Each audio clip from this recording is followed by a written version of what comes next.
As you can see, we have called together the Sunday Roundtable. Joining us this morning are Democratic political analyst Marianne Marsh and Republican political analyst Rob Gray. Great to see you as always, guys. Let's talk about Senator Warren. Realistically, the billionaire's tax, is it going to make it to President Biden's desk? What do you think, Marianne? It could and it should, and it sounds like it might. I mean, when you listen to Elizabeth Warren today, she's talking to Kirsten Sinema and making progress with her. She's talking to Joe Manchin and making progress. And let's look at the facts.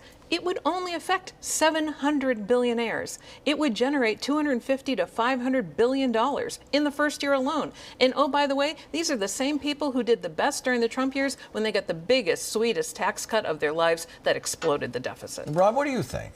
I think Joe Manchin's going to blow the bridge before it ever gets over to the White House. Despite what Elizabeth Warren thinks and talking to him, it's double taxation.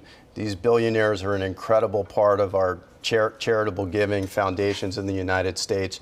And frankly, those who aren't, they'll just avoid it. They'll move out of the country. They'll move their assets out of the country. So I don't think it's going to happen, or at least certainly not the robust version that she thinks might. Go ahead and do it. I mean, the fact is, they claim they make these contributions, but that shouldn't be in lieu of the public good and all the public goods that come from the payment of these things. That's the way it should be done. And you heard her, Jeff Bezos, $83,000 in income. Come on. But at the same time, Elizabeth Warren doesn't want to go after carried interest, the basis of the private equity industry, which would be a much more fair thing to tax. And she also did leave a little wiggle room for going the way of Richie Neal's proposal, which is raising the rates as opposed to doing the billionaire tax.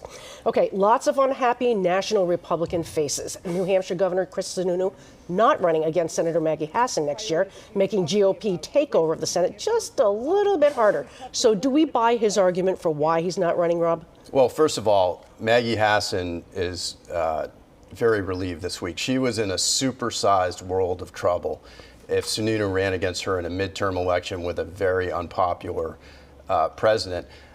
I think he wants to be a kingmaker in the Republican primary like his father did in 1988. Being governor of New Hampshire allows him to do that a lot more. So you don't think it's because he was afraid he might lose to Maggie Hassan? Well, listen, she's been on TV for already a year and a half out from the election, so she's taking it very seriously. I think he would have beat her, though. Interesting. What do you think, Marianne? Oh, poor Chris Sununu. Just didn't have the stomach for the race that was coming at him.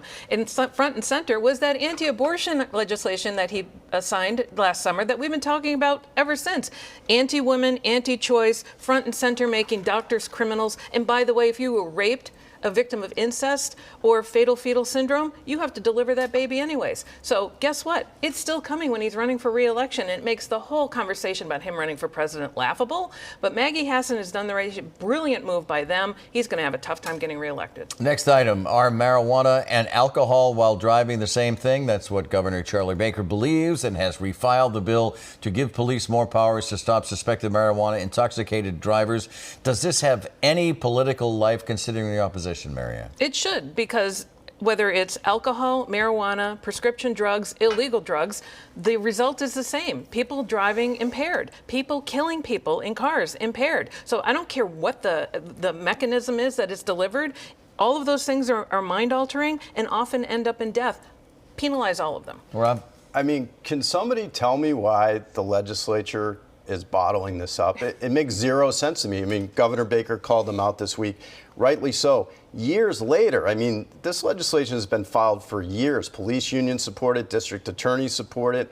Why is the legislature bottling this up? I don't know. Is it campaign finance related?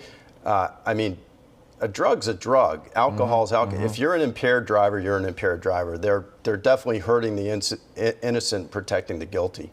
So next question, are 8 months enough to have a legacy? Kim Janey delivered an emotional goodbye speech this week while she had the work acting in front of her title as mayor for the last 8 months. She was the first woman, first person of color to sit in the office. Is this a historical blip in light of who follows her, or is it more than that, Rob? I mean, I think it has about as much staying power as William Shatner's recent space flight. You know, 13 minutes up and down. Rude. No impact. I mean, the truth is, it's not just Kim Janey, but anybody who's in an acting position, it just doesn't last. You have to get elected in your own right to have a long-term impact. I'm thinking Jane Swift, for example. Sure. Yeah, I mean, Rob's right. I mean, look, it was a glimpse into what it might be like for a black woman to be mayor of Boston, but nothing replaces being elected. And that's true as we go along. And there are plenty of other firsts we still need to do, and we will get there. But it's important to get elected because that is what brings real change. It's not a matter of when, it's, if it's a matter of when. The city of Boston's had 3 mayors in 1 year. Yeah. And when Michelle will get sworn in, that'll be on Tuesday. So it'll be 3 mayors in 1 year. She's going to be a pop quiz question. 5, 6 years down the line, will somebody remember who the acting mayor was?